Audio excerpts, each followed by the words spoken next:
My ex-girlfriend once scorned me, a high school dropout, turned worker, and discarded me like a worn-out fool. She treated me like nothing more than a money tree, and I thought I'd never see her again. But after 11 years, we happened to bump into each other at my daughter's school event. Sheesh, I guess your wife suits you well, given you're a dropout and all. She dresses so shabby. Could you keep your child away from mine? I'm worried your stupidity might rub off on my daughter. She hurled insults not only at me, but at my wife and daughter as well. My husband is the CEO. Unlike you, he's always too busy. Can't compare to your low-income lifestyle, huh? My smug ex, however, turned deathly pale at her husband's shocking behavior. My name is Liam Peterson. Today, I'm moving back to my hometown from New York with my wife and daughter. Has it really been 11 years? This feels nostalgic. After a few hours from New York, we arrived at our new home. I hadn't been back to my hometown since I was 25, and seeing the unchanged townscape made me feel nostalgic. Dad, this house is beautiful. Will I be living here starting today? Yes, that's right. Do you like it? Yeah, I'm so excited. I remember you couldn't sleep because you were so excited last night. The child whose eyes sparkled in front of the new house was my daughter, Harper. Beside her, my wife looked at Harper with a gentle smile. My kind wife and my lively, cheerful daughter, Harper. For both of them, it's their first time living in a new city, but they are excited and helping with the moving process. I've decided to support these two with all my heart. A month quickly passed since the move, filled with busy days at work and in private life. Today is the first time we are attending a school event after Harper transferred schools. My wife and I worried about whether Harper was getting along at the new school, decided to go together to check on her. The school is also my alma mater, and although it has been nicely renovated, some remnants of the old days remain, bringing back memories. Oh, aren't you Liam? At that moment, I heard a familiar voice from behind. Are you Riley, by any chance? Yes, it's been a while. Liam, who is this woman? My wife looked at her curiously. She's an old friend from back in town. She wasn't actually a person I could proudly introduce to my wife. I kind of beat around the bush. That's because she was my ex-girlfriend, whom I had dated for about 3 years since I was 21. At that time, I truly loved Riley, but it seemed it wasn't mutual. I lost my parents when I was young, dropped out of high school, and was struggling to survive with my brother. Despite everything, I had savings of $5 million, which was a bit more than my peers.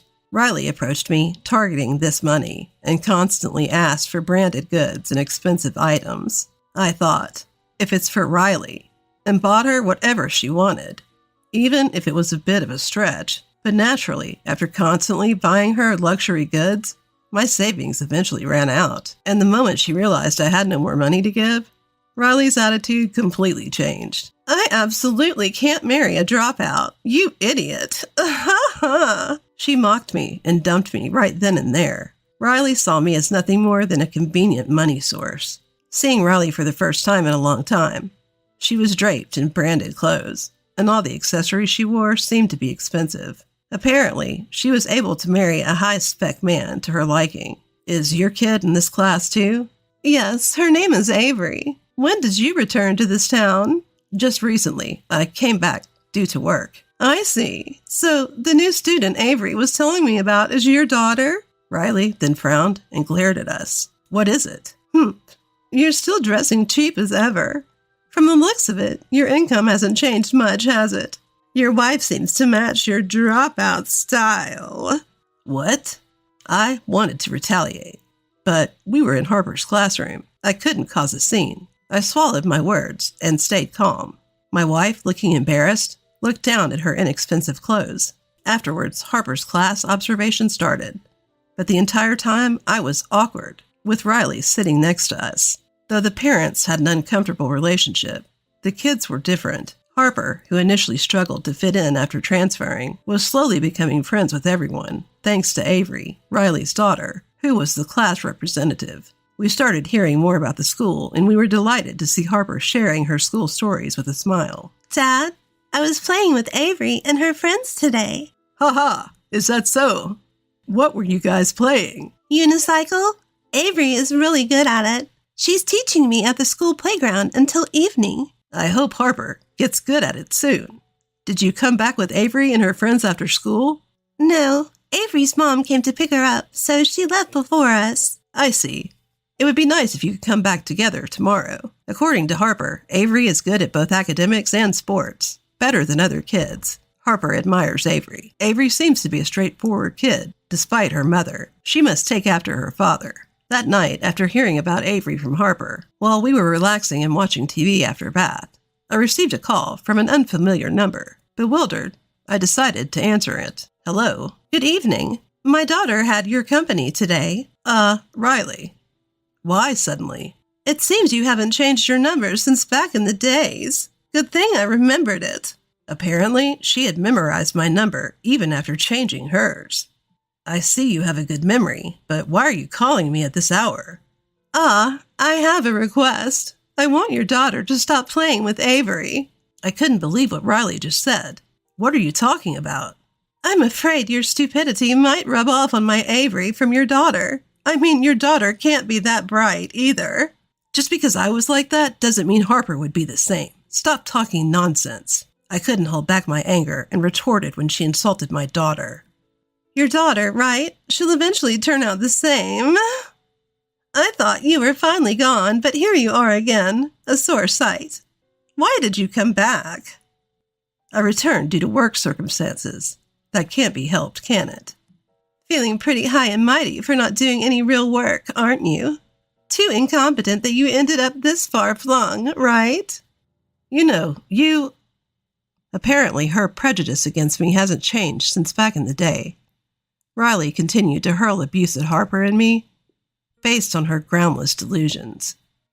Unlike you, my husband is a CEO and makes $20 million a year.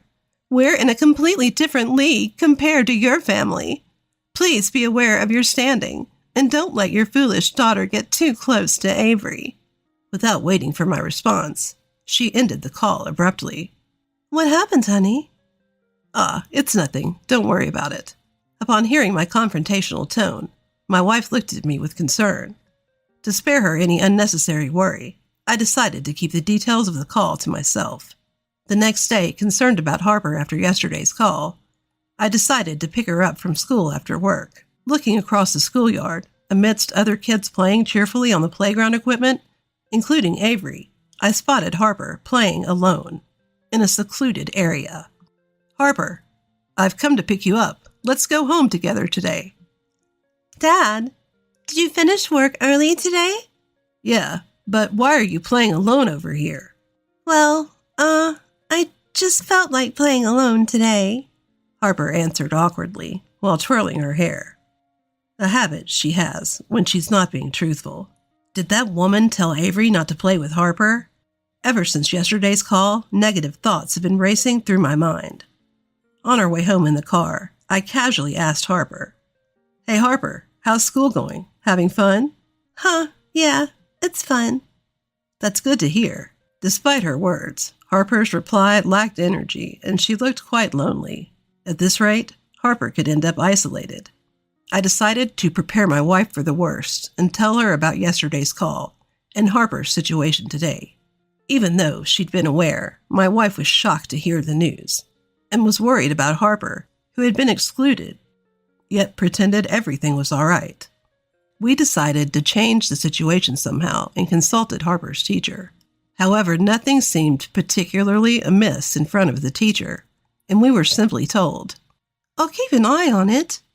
But day by day, Harper seemed to be losing her cheer. I wondered if there was a way to give her an opportunity for change. That's when I remembered the parent-child camp, organized by the school, that was taking place next weekend. Although it was school organized, it wasn't mandatory to attend, and due to my work schedule, we hadn't planned on participating. Hey Harper, how about we join the parent-child camp next week? But you don't have to work? I think I can work it out, so I thought it might be nice to go camping together. What do you think?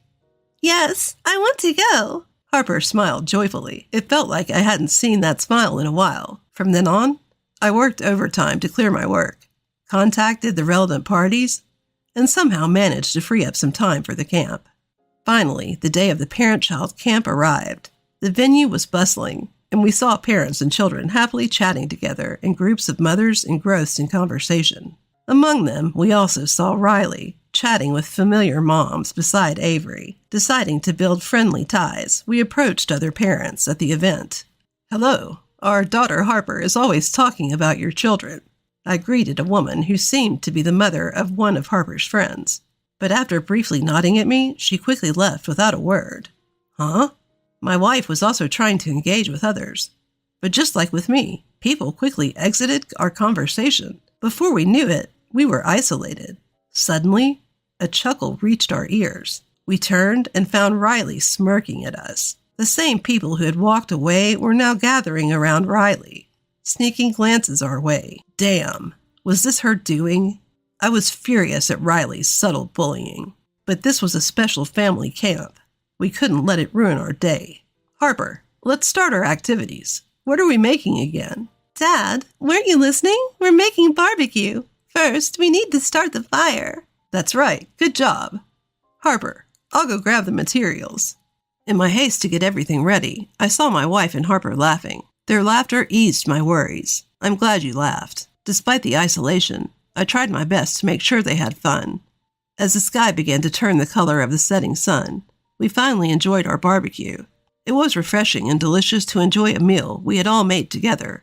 "You all seem so close. How lovely." Just then, as if on cue, Riley showed up to disrupt our peaceful moment. "What do you want?" "Oh, nothing. Just admiring how leisurely unemployed people seem to be. Lucky Harper, getting to camp because of her low-income daddy." Riley's mocking was loud enough for everyone to hear. The other parents followed Riley's lead and started laughing too. The situation was unbearable. My wife clenched her jaw in frustration, while Harper looked down, on the verge of tears. "Riley, I took a day off to be here. Can you please leave us alone?" I bet your boss is thrilled to have an incompetent worker like you take the day off. You know my husband is a CEO. He's busy every single day." Surrounded by supportive parents, Riley continued to belittle us. Just then, a man walked in from the entrance of the campsite. "Sorry I'm late." "Daddy!" "Dear, is everything okay with your work?" It seemed Riley's husband had finally arrived. "Yeah, I finished it up a little early today. Is Avery having a good time?" "Of course. I've been having a lovely chat with the other moms, too." Riley stood next to her husband, showing off her successful spouse to everyone. Basking in the admiration of the other parents, Riley seemed quite pleased. Her husband engaged with the crowd for a while, but then seemed to notice us off in the distance. Riley, who's that family over there?" "Ah, the new folks in town. Look at that man over there, not working from the morning like the rest of us. It's such a shame to watch. And you're so much better than him." "Hold on a second. That man is—" Riley's husband hastily approached me. "Indeed, if it isn't Mr. Peterson, the company president. It's been a while. I never thought we'd meet here." "Huh, you know me." Seeing her husband hurriedly greet me, Riley could hardly hide her bewilderment. "Riley, why don't you greet him too? This man is the president of an important client company. They're developing drones." "This guy is a company president?" Riley looked at me with disbelief. "Yes, I am the president of a drone development company. My wife is the vice president. Originally, it was a small startup with just a few employees, but now, thanks to our efforts, it has grown to rank among the top 10 fastest growing companies across the country." Riley's husband's company, which is making notable progress in agriculture, logistics, and research by utilizing drones, has come to rely heavily on the drones my company produces. "By the way, Mr. Peterson, why are you in this town? I thought you were residing in New York." The local politician asked me to create a new industry here, to bring life back to the town and make it more youth-friendly. I'm originally from here and have always loved this town, so I was moved by the politician's passionate request. "Is that so? That's very like you, Mr. Peterson. No, I'm flattered. As she listened to our conversation, Riley turned pale beside her husband. Riley, are you all right? Her husband showed concern for Riley's ashen complexion. No, it's nothing really. Mom, you were being mean to Harper and Harper's mom and dad just now. Avery! Despite her daughter's attempts to hide the truth, Avery inadvertently revealed what had happened. What? What's going on? Avery, can you explain further? It's nothing really. We were just talking. I'm asking Avery, not you. So, what happened? Mom told me before. She said I couldn't play with Harper. I wanted to be friends with Harper, but she got mad at me and told me I'd be in trouble if I did. Avery hung her head in sadness. Mom also said really mean things to Harper and her family until Dad came. She called them stupid and incompetent. I wanted to tell her to stop, but I was too scared of Mom. Riley, what have you said to Mr. Peterson and his family? Hearing Avery's story, Riley's husband reprimanded her with a pale face. I'm sorry. I didn't know it was like this. Even if you didn't know, you've always judged people's worth by their money and education too much. You dismiss everyone as worthless. Your words could potentially destroy my company. What? That's a lie. Understanding the gravity of her actions, Riley's voice trembled and her eyes filled with tears.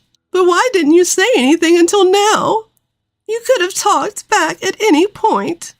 Unable to comprehend, Riley questioned me with a puzzled look on her face.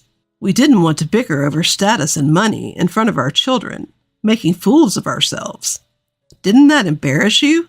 I added. Riley mumbled, her face turning bright red. I'm so sorry, sir. I can't believe what my wife has done to you and your family. Riley's husband was profusely apologizing to me, his head bowed in deep remorse. I'm so sorry. It's all my fault. Please don't cut ties with my husband's company. Riley, too, was desperately begging for forgiveness. Don't worry, I'm not going to end our business dealings. Really? Yeah, but I have one favor to ask. I turned to face Riley squarely.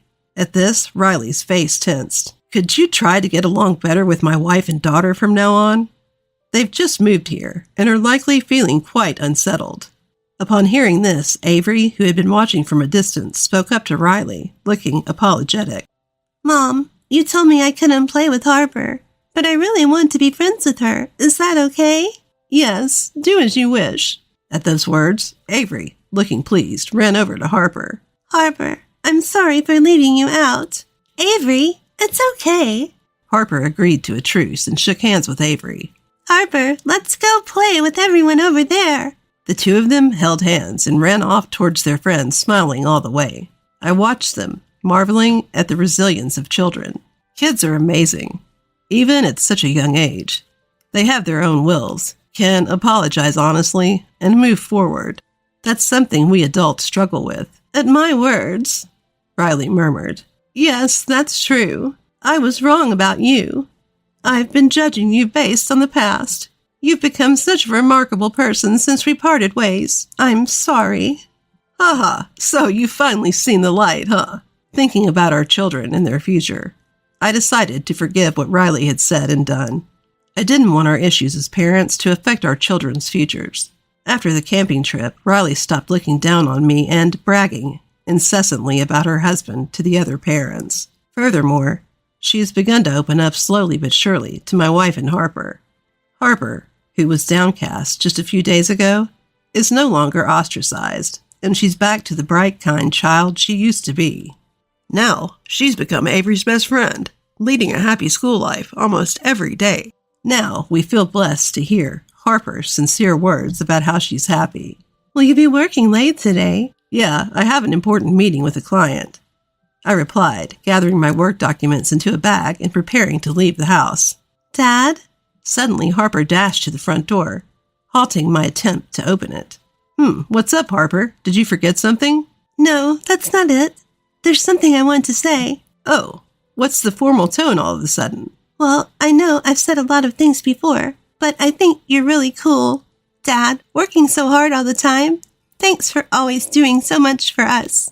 With that, Harper bashfully handed me something red. Is this a good luck charm? Yeah, Avery and I made it together at her house yesterday.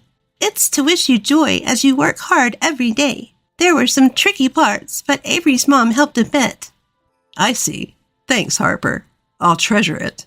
I carefully stowed the slightly awkward charm in my bag. Well then, I'm off. Okay, take care. With a smile on my lips, I cheerfully opened the front door